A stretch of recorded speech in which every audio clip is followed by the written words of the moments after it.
Hey everyone. So finally we are starting our new ethics series and this is the first video of the series. But before we start, you should know why you should be spending your time and effort on this series. So let's take a look at these questions. This question talks about online methodology. This is Russia-Ukraine war. Here are the terms conflict of interest, constitutional morality, whistleblower, and take a look at this case study. This case study involve a case of conflict of interest. Okay अब देखो ये सब जितने भी question है इसके अलावा भी और भी कई क्वेश्चन थे and all of these question have been asked in 2022 UPSC GS 4 paper. ठीक है, इतने सारे question all of them from ethical issues have been asked in just a single year paper. ठीक है, समझ रहे हो कि how important are these ethical issues. So now you know why you should be spending your time on this series. So this is the first video and in this video we will be covering three ethical issues. First, conflict of interest, ethics of whistleblowing, and ethics and artificial intelligence. Okay, so let's start. But before we start, you should know what will we be studying about these ethical issues.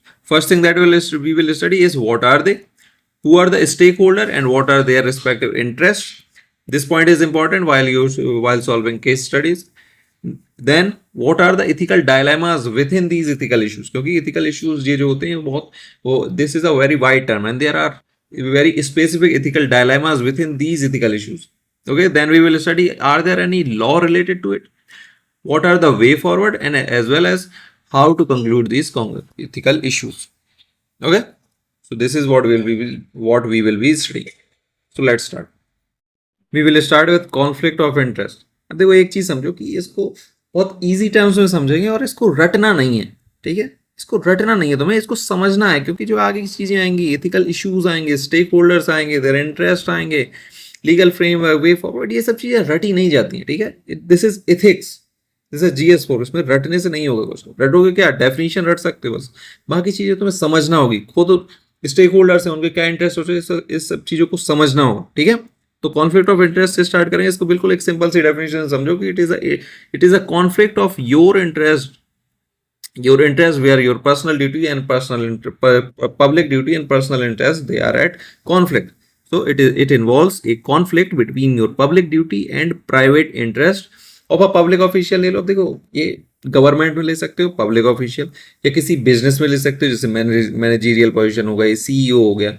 अब इसको एक example अगर इसका एक समझा जाए, example तो क्या होगा, एक पब्लिक ऑफिशियल है, वो एक बहुत अच्छा कॉन्ट्रैक्ट होगा, जैसे मानो रोड बनाने का कॉन्ट्रैक्ट है, वो किसी एक ऐसी कंपनी को दे रहा है जो कि उसका कोई फैमिली मेंबर चलाता है, instead of giving it to a business और कंस्ट्रक्शन कंपनी जो कि किसी अच्छे बिजनेस ओनर की है, उसकी वजह वो अपने फैमिली मेंबर को ज्यादा प्रेफर कर रहा है. तो this is a conflict of interest situation.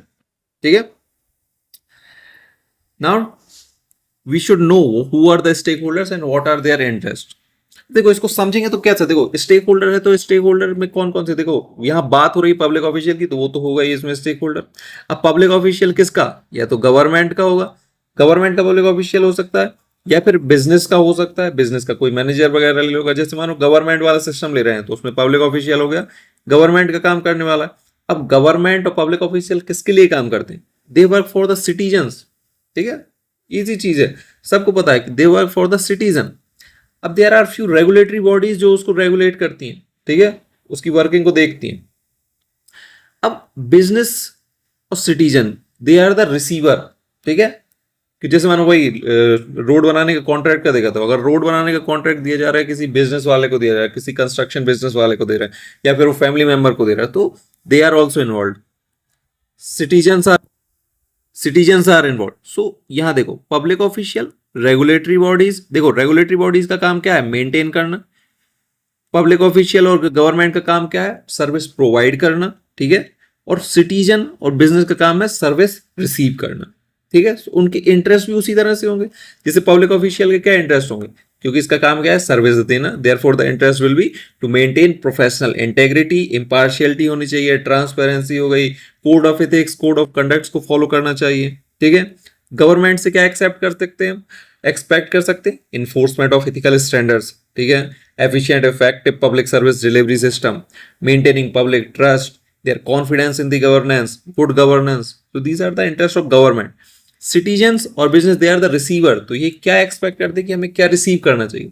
Citizens expect unbiased access to public service, ठीक है, effective utilisation of public fund, no corruption, transparent and accountable administration, good governance, they also expect such things. अब business क्या expect करते हैं, business expect करते हैं fair and unbiased opportunities in government contracts हो गए, जैसे फेवरेबल बिजनेस एनवायरनमेंट हो गया, रेगुलेटरी जो रेगुलेटरी मैकेनिज्म है वो इनको फेवर करना चाहिए। सो दीज आर बिजनेसेस से इंटरेस्ट। अब रेगुलेटरी बॉडीज क्या है, रेगुलेटरी बॉडीज का काम क्या है, पब्लिक ऑफिशियल्स को मेंटेन रखना, उनके कंप्लेंट्स वगैरह को सुनना। तो इनकी जो इंटरेस्ट है वो क्या है, maintain the integrity of regulatory processes, ensure fair competition हो गया, प्रोटेक्ट पब्लिक इंटरेस्ट हो गया। तो these are the interest of these stakeholders. तो ऐसा करो, एक कॉपी पेन निकाल लो, कॉपी पेन ले लो, उसमें ये सब नोट करते जाओ, ठीक है, तो बाद में जब तुम रिवाइज करोगे तो बहुत हेल्पफुल रहेगा। ठीक है, तो स्टेक होल्डर्स का समझ में आया। Now take a look at the ethical issues that are involve in conflict of interest. देखो फर्स्ट चीज तो यही है कि सिटीजन्स हैं, बिजनेसेस हैं, उनको मानो अगर तो जो पब्लिक ऑफिशियल है वो पर्सनल इंटरेस्ट को फॉलो कर रहा है instead of doing public duty, तो क्या होगा, अंडरमाइनिंग द पब्लिक ट्रस्ट, जो पब्लिक का ट्रस्ट है वो घट जाएगा, ठीक है, loss of legitimacy. Second thing क्या होगी, करप्शन बढ़ेगा, क्योंकि ये चीज क्या है, कॉन्फ्लिक्ट ऑफ इंटरेस्ट में क्या, जैसे मानो फैमिली को अपने फैमिली मेंबर को कॉन्ट्रैक्ट दे रहा है तो क्या कर रहा है, करप्शन ही तो है। तो corruption and abuse of power. अब इसका एक एग्जाम्पल देखो, एग्जाम्पल बहुत इंपॉर्टेंट रहते हैं। अगर तुम ये सब चीजें लिख रहे हो and you are using it without any example, then you are just doing only surface, explaining only surface phenomena. You need to go deeper. So here is an example of corruption and abuse of power. There is a IAS who was of batch 2009. इसका नाम क्या था, समीर वैष्णोई। ये छत्तीसगढ़ में, झारखंड में posted था। in a short period of 16 month इसके पास पता है कितना करप्शन मिला था, इसके पास मतलब कितनी मनी मिली थी, 500 CR, ठीक है, 500 करोड़ इसके पास मिले थे only after 16 month of duty. समझ रहे हो, this is corruption and abuse of power. Third क्या हो, एथिकल इशू इसमें इन्वॉल्व है, that is violation of impartiality and neutrality. ठीक है, तो कॉन्फ्लिक्ट ऑफ इंटरेस्ट की वजह से क्या क्या एथिकल इश्यूज रिजल्ट होते हैं, क्या क्या ethical it lead to, what are the ethical issues that are the result of conflict of interest, undermining of public trust, corruption and abuse of power, example हो गया, and it violates neutrality, impartiality. Transparency भी लिख सकते हो, transparency, less accountable public official, ये सब चीजें भी आ सकती हैं। अब देखो लीगल फ्रेमवर्क में थोड़ी ध्यान देना, क्योंकि लीगल फ्रेमवर्क है ये जो पब्लिक सर्वेंट वाले लीगल फ्रेमवर्क है, ये वाले अगर याद कर लोगे तो ये हमेशा काम आएंगे। क्योंकि जो पब्लिक सर्वेंट का है, जैसे सेंट्रल सिविल सर्विस रूल्स 1964, कहीं पे भी अगर पब्लिक ऑफिशियल की बात हो रही है तो ये सेम रूल्स ही काम आएंगे। ये CVC जो सेंट्रल विजिलेंस कमीशन है उसकी गाइडलाइंस हो गई, और सेबी क्या है, सेबी क्या है, securities and exchange board of India, इसकी भी कुछ कॉन्फ्लिक्ट ऑफ इंटरेस्ट के ऊपर कुछ गाइडलाइंस हैं, ठीक है, कोड ऑफ कंडक्ट्स हैं। सेबी की कुछ गाइडलाइंस बिजनेसेस के लेकर भी हैं। अब देखो ये पब्लिक सर्वेंट्स के लिए है, जब पब्लिक सर्वेंट इन्वॉल्व होगा कॉन्फ्लिक्ट ऑफ इंटरेस्ट में, अब ये बिजनेस ऑफिशियल है जो कि कॉन्फ्लिक्ट ऑफ इंटरेस्ट में इन्वॉल्व होगा, तो इसके लिए एक लॉ है सेक्शन 166 कंपनीज एक्ट 2013। ये कुछ लॉज हैं जो तुम्हें पता होने चाहिए, क्योंकि जब तुम लिखोगे उसमें तो इसको रेफरेंस, एज अ रेफरेंस इसको यूज कर सकते हो, ठीक है। Next is our way forward. अब वे फॉरवर्ड हम क्या दे सकते हैं, देखो इसको रटना नहीं, वे फॉरवर्ड तो कभी नहीं रटे जाते, वे फॉरवर्ड केवल खुद सोचे जाते हैं। कुछ चीज सोची जाती है, जब तुम पढ़ोगे तो तुम्हारे पास जो है एनालाइज करने की जो कैपेबिलिटी है वो डेवलप होती है। तो इसमें वे फॉरवर्ड को रटना नहीं है, देखो समझो क्या क्या चीज चाहिए कि ये सब चीजें सही हो सके। यहां से देखो, एक तो हमेशा कोई भी अगर ओवरसाइट बॉडी है, कोई भी उसको अगर चेक करने वाली है, तो क्या होगा, वो चीज इंप्रूव होगी। तो एक हो गया independent oversight bodies. Cooling of period for public servant, ये वाली चीज केवल कॉन्फ्लिक्ट ऑफ इंटरेस्ट में नहीं, और भी कई चीजों में इसको उसको यूज कर सकते हो वे फॉरवर्ड में। कूलिंग ऑफ पीरियड, देखो ये ज्यादातर जो वे फॉरवर्ड है ये केवल कॉन्फ्लिक्ट ऑफ इंटरेस्ट को लेकर नहीं है, ये और भी चीजों में यूज कर सकते हो, और भी इथिकल इश्यूज में यूज कर सकते हो। ये आगे देखेंगे कैसे यूज कर सकते हैं। Periodic review of at risk area, देखो periodic review and independent oversight body, they both are related, ठीक है। उसके बाद आती है ensure understanding of conflict of interest. कहीं पे भी अगर कोई भी इथिकल इशू आ रहा है, एक पॉइंट जो तुम हमेशा ऐड कर सकते हो, that is the ensure understanding, या फिर इनहेंसिंग अवेयरनेस हो गया, अवेयरनेस बढ़ाना, उस चीज के बारे में पब्लिक को अवेयर करना, पब्लिक ऑफिशियल्स को उसके बारे में बताना, ये सब चीजें आ जाती हैं। And disclosure, effective disclosure process होनी चाहिए कि कैसे किसी भी चीज को की, मतलब इसको ट्रांसपेरेंसी भी कह सकते हो कि अगर मानो कोई कॉन्ट्रैक्ट दो, सबसे सिंपल एग्जांपल है वो ये समझाने के लिए यही है कॉन्ट्रैक्ट वाला। अगर मानो कॉन्ट्रैक्ट है, कॉन्ट्रैक्ट किस बेसिस पे तुम दे रहे हो, अगर उसको तुम डिस्क्लोज कर दोगे, ट्रांसपेरेंटली बता दोगे तुमने किस बेसिस पे वो सब चीजें कर रहे हो, तो जो कॉन्फ्लिक्ट ऑफ इंटरेस्ट है वो अपने आप ही कम हो जाएगा।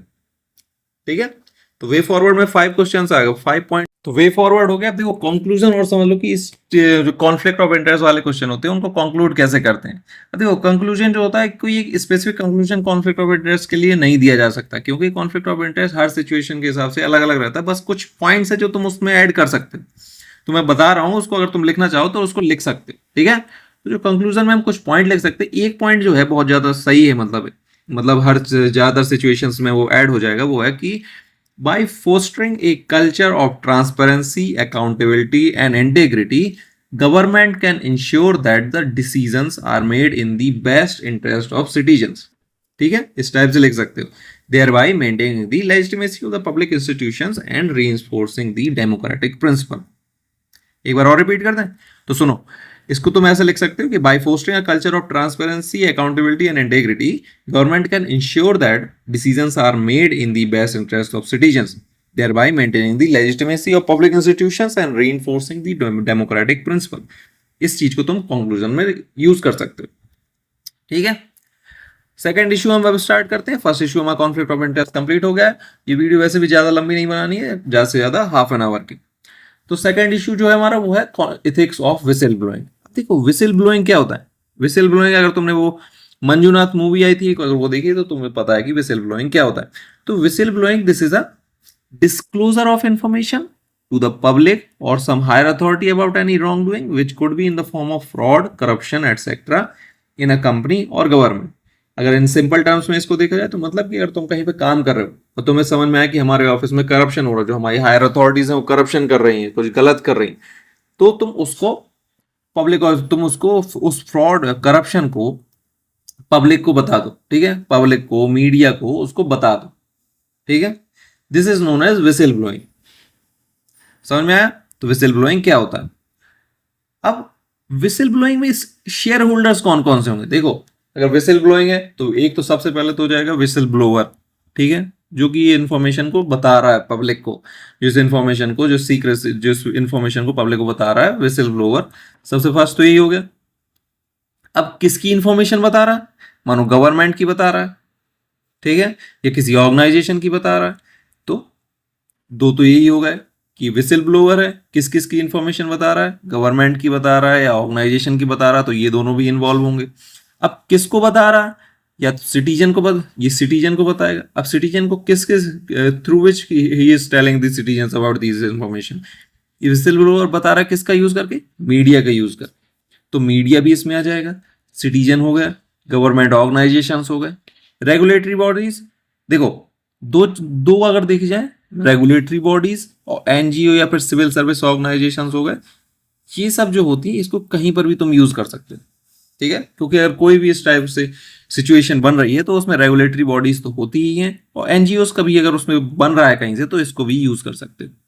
ठीक है, तो स्टेक होल्डर्स हमारे कौन कौन से हो गए? विसिल ब्लोअर हो गया, गवर्नमेंट ऑर्गेनाइजेशन जिसके लिए वो कर रहा है, जिसकी इंफॉर्मेशन बता रहा है, किसको बता रहा है? सिटीजन को, through which he is telling, through media, बाकी रेगुलेटरी बॉडीज, एनजीओस। तो ये हो गए हमारे stakeholder. Now what are the interest of these stakeholder? अगर देखो विसिल ब्लोअर का देखा जाए तो विसिल ब्लोअर बता रहा है, ठीक है, तो विसिल ब्लोअर का क्या हो जाएगा?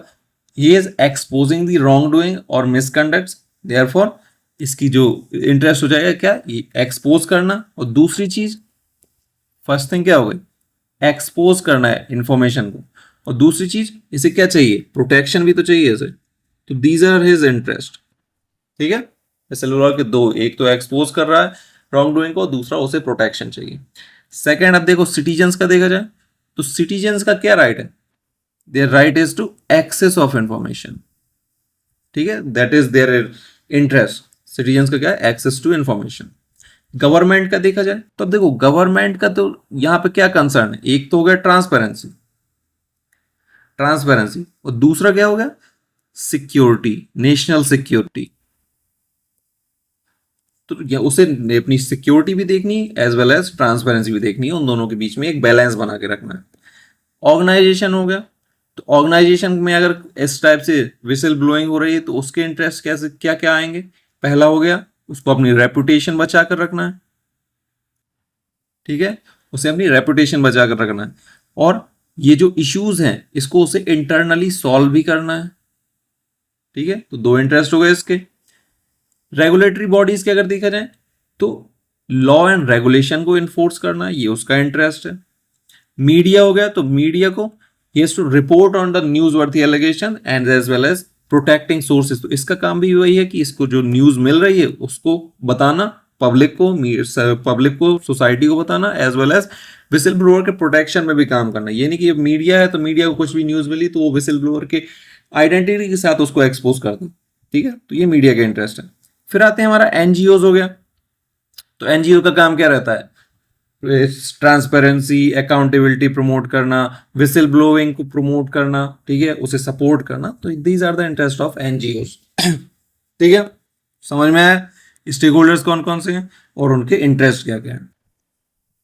नाउ इथिकल डायलेमास को समझें कि विसिल ब्लोइंग में कुछ इथिकल डायलेमास होते हैं, वो कौन कौन से। देखो इसको रटना नहीं, फिर से बता रहा हूं, रटना नहीं है, भूल कर भी नहीं रटना, क्योंकि अगर रटोगे तो इतने एथिकल इश्यूज होते हैं सबको नहीं रट पाओगे, लेकिन अगर समझोगे तो हर एक इशू को अपने अपने दिमाग से सॉल्व कर पाओगे।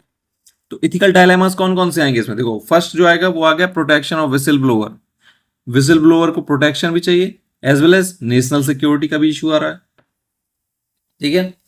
तो जो इंडिविजुअल है जो विसिल ब्लोइंग कर रहा है तो वो पब्लिक को एक्सपोज तो कर रहा है, पब्लिक को मतलब गवर्नमेंट के मतलब जो करप्शन है उसको एक्सपोज तो कर रहा है, तो उसको प्रोटेक्शन तो चाहिए। पर जो एक्सपोज कर रहा है क्या वो इन्फॉर्मेशन नेशनल सिक्योरिटी को जियोपैराडाइज कर देगी, will that information will jeopardize the national security. तो ये सब चीजें भी, दिस इज एथिकल डायलेमा। तो अगर कुछ ऐसी इन्फॉर्मेशन है जो उसे एक्सपोज करनी है but that information can jeopardize the national security, तो he has to do something about it. So there is a ethical dilemma. Second ethical dilemma क्या आएगा, एक तो मीडिया की रिस्पॉन्सिबिलिटी हो गई और इथिकल इंफॉर्मेशन हैंडलिंग। अब देखो सेम चीज ले लो, नेशनल सिक्योरिटी वाली ले लो। अगर मानो मीडिया के पास कुछ ऐसी इंफॉर्मेशन पहुंची जिससे नेशनल सिक्योरिटी पर कुछ इफेक्ट पड़ सकता है, तो क्या मीडिया की रिस्पॉन्सिबिलिटी नहीं बनती कि उस इंफॉर्मेशन को वो मतलब रिस्पॉन्सिबली उसको एक्सपोज करे, ठीक है, या फिर उसको एक्सपोज ना करे। तो there is a ethical information handling. तो कुछ इंफॉर्मेशन होती है जिसको एक्सपोज करना चाहिए, जिसको दिखाना चाहिए, पर जरूरी नहीं कि हर इंफॉर्मेशन दिखानी चाहिए। तो देयर इज अ, देखो मीडिया की रिस्पॉन्सिबिलिटी क्या है कि हर चीज पब्लिक तक पहुंचाए, पर there is a issue of ethical information handling. So there is a ethical dilemma. Next ethical dilemma, public's right to information. RTI 2005 क्या इंश्योर करता है कि public has a right to information, but there is also issue of the government confidentiality. अब जैसे raw के members देखो, raw agents होते हैं, अगर रॉ के एजेंट्स को किसी ने एक्सपोज कर दिया, there is a list of रॉ एजेंट्स, तो वो रॉ एजेंट्स जो होते हैं वो दे आर सीक्रेट, ठीक है, किसी को पता नहीं रहता। अगर किसी ने उसको they are government secrets, and अगर किसी ने उनकी लिस्ट को एक्सपोज कर दिया, then it can jeopardize the national security and as well as the lives of those रॉ एजेंट्स, ठीक है। तो there is ethical dilemma between public right to information as well as government confidentiality. Next ethical dilemma is duty of loyalty. How loyal is the employee versus his moral obligations to expose the corruption or fraud in his office. ठीक है, there is a duty of loyalty. तो चार ethical dilemmas हो गए जो कि whistle blowing में involve होते हैं। फर्स्ट हो गया protection of the whistle blower versus the national security, public right to information versus the government confidentiality, media responsibility versus ethical information handling, and the fourth one duty of loyalty versus the moral obligations. समझ में आ गया। Next देखो कुछ laws हैं जो कि whistle blower को protect करते हैं, एज वेल एज कुछ लॉज हैं जो कि गवर्नमेंट के लिए है, ठीक है। कुछ ऐसे लॉज जिसका यूज करके गवर्नमेंट उस इंफॉर्मेशन को रोक सकती है, ठीक है। फर्स्ट अगर लॉ देखें जो कि विसिल ब्लोअर के प्रोटेक्शन के लिए है, तो ये एक बहुत इंपॉर्टेंट लॉ है जिसको तुम्हें याद कर लेना चाहिए कि whistle blower protection act of 2013, ठीक है, इसको तो रट लो, ये वाली चीज रट लो। सेकंड, कंपनीज एक्ट 2013, अगर किसी कोई भी कंपनी इन्वॉल्व हो रही है, ऑर्गेनाइजेशन बिजनेस इन्वॉल्व हो रहा है, तो कंपनी एक्ट तो उसमें आएगा ही। And SEBI guidelines, SEBI regulation guidelines 2015। अब गवर्नमेंट के पास क्या है अपनी इंफॉर्मेशन को बचा के रखने के लिए, that is here is official secret act of 1923। अब ऑफिशियल सीक्रेट एक्ट क्या करता है, it deals with espionage, sedition and other potential threat to the integrity of the nation. और जो सेकंड है section 8 sub clause 1 in the right to information act 2005। अब ये क्या कहता है, it gives exemptions from disclosure of information which would prejudicially affect the sovereignty and integrity of India. ठीक है, तो दो जो लॉज हैं, they are to protect the government secret information. First is official secret act of 1923 and second is section 8 clause 1 in the RTI of 2005, right to information act 2005। ठीक है, समझ में आया। अब वे फॉरवर्ड, फिर से रटना नहीं है, समझो। देखो अब क्या क्या वे फॉरवर्ड होना चाहिए, पहली चीज तो हो गई, देखो कुछ एग्जिस्टिंग लॉज हैं उनको स्ट्रेंथन एंड इंप्लीमेंट करो, ताकि जो करप्शन है, जो फ्रॉड्स हैं, वो हो ही ना। ठीक है, तो एग्जिस्टिंग लॉज को स्ट्रेंथन इंप्लीमेंट करना। अब extend protection to private sector. अब प्राइवेट सेक्टर को जो प्रोटेक्शन प्रोवाइड करने से क्या होगा, it can encourage corporate policy, it can protect the whistle blower. ठीक है, अब विसिल ब्लोअर केवल पब्लिक ऑफिस में बस थोड़ी, प्राइवेट ऑफिस में, प्राइवेट सेक्टर में भी होते हैं। तो अगर इसको हम प्रोटेक्शन को प्राइवेट सेक्टर में भी कर देंगे, इसको एक्सटेंड कर देंगे, जिसकी वजह से जो विसिल ब्लोअर उसका है वहां पे प्राइवेट सेक्टर में, वो भी इंफॉर्मेशन को, मतलब विसिल ब्लोइंग को प्रमोट कर पाएंगे। ठीक है, जो अपने उनके ऑफिस में जो फ्रॉड करप्शन हो रहा है उसको एक्सपोज कर पाएंगे।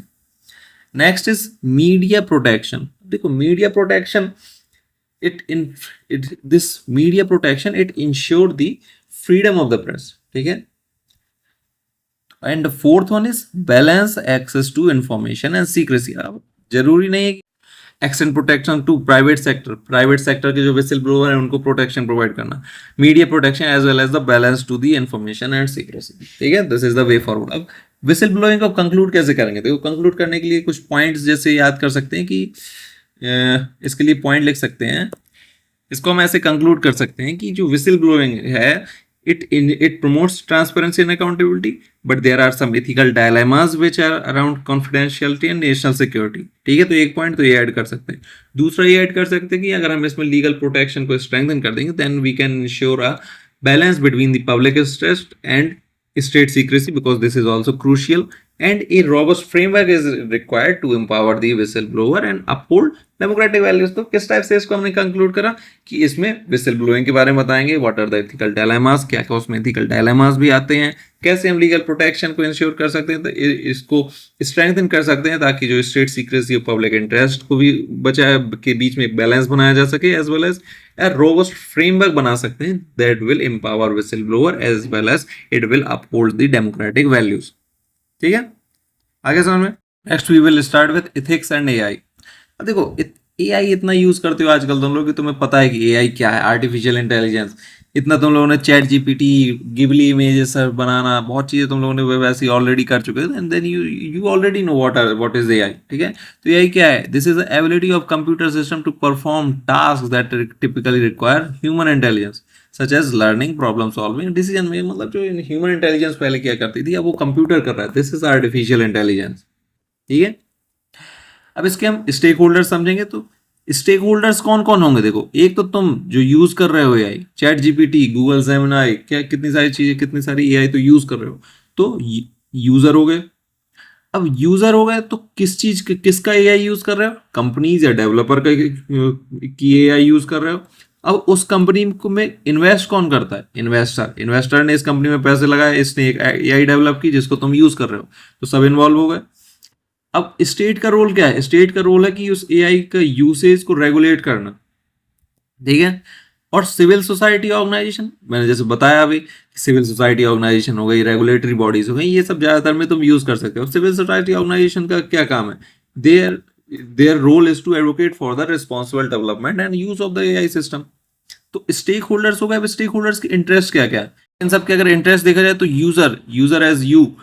अब यूजर के इंटरेस्ट क्या क्या है, first interest is is related to his privacy, his data privacy. Second, accuracy, how accurate you are getting data from the AI. Privacy, देखो प्राइवेसी में क्या, देखो प्राइवेसी का एक अभी इशू आया था गिबली इमेजेस के बारे में, तुमने सुना होगा। गिबली इमेजेस में क्या था, गिबली इमेजेस में लोग क्या करते थे, अपनी इमेज अपलोड करते थे and that image was turn into Ghibli art bye AI, ठीक है। तो पर ये क्या हो रहा था, ये इमेजेस हो रही थी, ये लीक हो रही थी, ठीक है, पर्सनल डेटा वाज लीक। तो एक तो ये हो गया तुम्हारा प्राइवेसी का concern, second was your accuracy concern कि जो तुम्हारा डेटा मिल रहा है तुम्हें कि how accurate is it, and the potential for system biased. अब वो सिस्टम जो है, आर्टिफिशियल इंटेलिजेंस जो एआई किसी ने डेवलप किया है किसी कंपनी ने, how bias that AI system is, ठीक है। Next is company end developer. अब देखो कंपनी और डेवलपर का क्या होगा, उसके कुछ कंसर्न्स होंगे कि how much it has cost them for developing and deploying the AI. फिर उसके बाद उनकी सिक्योरिटी का, कहीं उनकी कोई उनका जो एआई सिस्टम है, जो उनका पूरा प्रोग्राम है, कहीं कोई चोरी तो नहीं कर रहा, ठीक है। तो they have concern about cost of developing and deploying the AI system as well as for their security of their system. अब इन्वेस्टर ने तो अपने पैसे लगा दिए, तो इन्वेस्टर का इंटरेस्ट क्या है, only their interest is to provide financial support for the development of AI system. State and regulation का क्या आएगा, स्टेट एंड रेगुलेशन को क्या बनाना है, लॉज बनाना है, लॉज एंड रेगुलेशंस बनाने हैं, ठीक है। एआई को किस टाइप से एआई रेगुलेट होगा कंट्री में। Civil society organization they advocate for the responsible development and use of AI system, ठीक है, they are their respective interest. अब इथिकल इश्यूज अगर देखे जाए तो इथिकल इश्यूज देखो इसमें क्या है। पहली चीज तो ये है कि तुम्हें एआई यूज भी करना है, पर तुम्हें प्राइवेसी भी चाहिए कि तुम्हारा जो डेटा है कहीं लीक नहीं हो रहा, कहीं तुम्हारा डेटा कहीं चोरी नहीं हो रहा। तो there is a privacy intrusion as well as surveillance. जैसे एक एग्जांपल ले लो फेस रिकॉग्निशन का, तो फेस रिकॉग्निशन वाली जो टेक्नोलॉजी, जो मतलब कुछ एप्स हैं जो यूज करते हैं फेस रिकॉग्निशन टू अनलॉक या फिर as well as to generate images in photos and video, तो ये यहाँ पर भी क्या प्राइवेसी इंट्रूजन का इश्यू है। Second is manipulation and deepfakes. देखो कुछ दिनों पहले रश्मिका मंदाना का एक वीडियो डी फेक से अपलोड हुआ था, डी फेक से यूट्यूब पे वायरल चल रहा था, ठीक है, सोशल मीडिया पर वायरल चल रहा था। तो this is the ethical issue of D fakes कि तुम्हारा कोई भी तुम्हारे इमेज, तुम्हारा वीडियो तुम्हारी इमेज को यूज करके कुछ भी बना रहा है एआई का यूज करके, ठीक है। तो this is a case of manipulation and deepfakes, ठीक है, this is a ethical issue. Next is opacity. अब देखो ओपेसिटी का मतलब क्या होता है, the opaque process that AI uses to generate information, ठीक है। अब जो एआई है, एआई किस टाइप से इंफॉर्मेशन को जनरेट कर रहा है ये तुम्हें नहीं पता। This thing is known as black box problem, ठीक है, कि किस टाइप से प्रोसेसिंग कर रहा है इंफॉर्मेशन, ये कहां से इंफॉर्मेशन निकाल रहा है, कैसे कर रहा है। This thing is known as black box problem, ठीक है। It lead to accountability concern. जैसे एक एग्जांपल ले लो, AI powered medical image analysis. अब वो मेडिकल इमेजेस हैं, तो भाई कुछ रिपोर्ट है, उसको एआई किस टाइप से एनालाइज कर रहा है, क्या वो सही तरीके से एनालाइज कर रहा है, गलत तरीके से एनालाइज कर रहा है, यू डोंट नो, ठीक है। तो it's raises the concern of opacity, lack of transparency. And there is also ethical issue of AI hallucination. अब हेलुसिनेशन जैसे इंसानों में होता है कि तुम्हें कुछ दिख रहा है जो कि वहां पर नहीं है, इसी तरह एआई हेलुसिनेशन है कि वो कुछ चीजें, कुछ ऐसे पैटर्न या ऑब्जेक्ट को परसीव कर रहा है that are not in existence और that are non imperceptible to humans. Therefore, जो AI है, ये is creating output that are inaccurate, ठीक है। क्योंकि जो यहाँ पे स्टेक होल्डर में देखा था, तो यूजर का एक इंटरेस्ट क्या है, एक्यूरेसी, ठीक है। जो यूजर का एक इंटरेस्ट है वो क्या है, एक्यूरेसी। पर जो एआई हेलुसिनेशन होता है कि मतलब वो कुछ ऐसी चीज परसीव कर रहा है जिसकी वजह से वो कुछ ऐसा आउटपुट दे रहा है दैट आर इनएक्यूरेट, ठीक है। This is known as AI hallucination. एक और इशू होता है दैट इज बायसनेस, ठीक है। Biasness, if the training data जिसे AI बना हुआ है, it contain biases related to race or gender, then the AI system it may perpetuate and amplify these biases, ठीक है। जैसे तुमने सुना होगा रेसिस्ट या कास्टिस्ट रोबोट्स होते हैं, ठीक है, रेसिस्ट या फिर कास्टिस्ट रोबोट्स होते हैं, they are the example of biasness, ठीक है। Now वे एक और चीज देखेंगे, एआई एंड क्रिएटिविटी। देखो ये बहुत ज्यादा इंपॉर्टेंट इशू है जो इस टाइम पे चल रहा है, क्योंकि जो इमेजेस हैं, जो आर्ट जनरेट कर रहा है, जो एआई आर्ट जनरेट कर रहा है, and the creativity that was the first, जो पहले केवल एक सोल प्रिविलेज हुआ करता था ह्यूमंस का, ठीक है, ह्यूमन इंटेलिजेंस का, वो एआई ने उसको ऑक्युपाई कर लिया। तो इससे रिलेटेड भी कुछ एथिकल इश्यूज हो रहे हैं, जैसे एक तो हो गया आर्टिस्टिक इंटेग्रिटी, ठीक है, क्योंकि AI generated content raise concerns about the maintaining the authenticity and integrity of the art, कि how authentic and how authentic the art is. There is also ethical issue of consent and ownership. अब ownership, वो AI ने जो content generate किया, वो AI driven जो projects हैं उनका ओनर क्या है, उनकी intellectual property, they are also under the ethical issue concerns, ठीक है. Regulatory oversight is also difficult, as well as the preservation and exploitation of these AI generated images. ठीक है, so these are the ethical issues while we are dealing with AI and creativity. ठीक है. Now way forward अगर देखा जाए तो way forward फिर से I repeat कि इसको रटना नहीं है, इसको समझो. Issues क्या थे? वे फॉरवर्ड क्या होता है? वे फॉरवर्ड होता है जो इश्यूज है उसको सॉल्व करना, उसका सॉल्यूशन, इश्यूज का सॉल्यूशन. अब इश्यूज क्या है? इश्यूज है हमारा प्राइवेसी इंट्रूजन, तो हम इसमें क्या कर सकते हैं कि राइट टू प्राइवेसी और डेटा प्रोटेक्शन को एनहेंस करें, ठीक है. सेकंड क्या है हमारा? मैनिपुलेशन, डीप फेक्स, ओपेसिटी हो गया, एआई हेलुसिनेशन हो गया, तो इसमें क्या है? ह्यूमन ओवरसाइट को बढ़ा दिया जाए, ठीक है. Multi stakeholders and adaptive governance and collaboration. देखो, जब जितना ज्यादा मल्टी स्टेक होल्डर होगा, जितना ज्यादा कोलैबोरेशन होगा, उतना ज्यादा इफेक्टिव एआई सिस्टम होगा, ठीक है. फिर आता है एक proportionality and do no harm. Use of AI should not infringe upon the human right. It should not infringe upon the human right, as you have, जैसे तुमने बहुत सारी मूवीज बनी है कि एआई टेक ओवर कर लेता है पूरे वर्ल्ड को, तो इस टाइप की चीजों को ना हो, इसलिए डू नो हार्म टाइप के प्रिंसिपल्स को अप्लाई करना. And continuous assessment of human, social, cultural, economic and environmental impact of AI technologies. ये वाला मतलब एआई की टेक्नोलॉजी कैसे human, social, cultural and economic environment को इम्पैक्ट कर सकती हैं, ठीक है. Okay, so this was our first video. So this was, wait a second, so this was our first ethics series का पहला वाला वीडियो, जिसमें हमने conflict of interest, ethics of whistle blowing and ethics and artificial intelligence को पढ़ा. Now next जो हमारा जो सेकंड वीडियो होगा, सेकंड वाला वीडियो जो होगा, सेकंड वाले वीडियो में हम इश्यूज जो कवर करेंगे वो हैं इथिक्स ऑफ वॉर. जैसे 2022 का क्वेश्चन दिखाया था, उसमें रशिया यूक्रेन वॉर वाला था, तो इथिक्स ऑफ वॉर को कवर करेंगे. Right to die with dignity, ठीक है, euthanasia and fraud in civil service examination, जो कि बहुत ज्यादा पॉपुलर है इस टाइम, बहुत ज्यादा चल रहा है fraud in civil service examination, तो इसको भी हम इसमें कवर करेंगे सेकंड वाले लेक्चर में, ठीक है.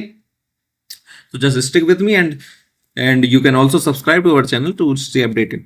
देयर इज आल्सो हमारा यूपीएससी कैनवास का टेलीग्राम चैनल भी है, उसको भी तुम ज्वाइन कर सकते हो, उसकी लिंक चैनल के डिस्क्रिप्शन में मिल जाएगी अगर तुम ज्वाइन करना चाहो. Okay, thank you.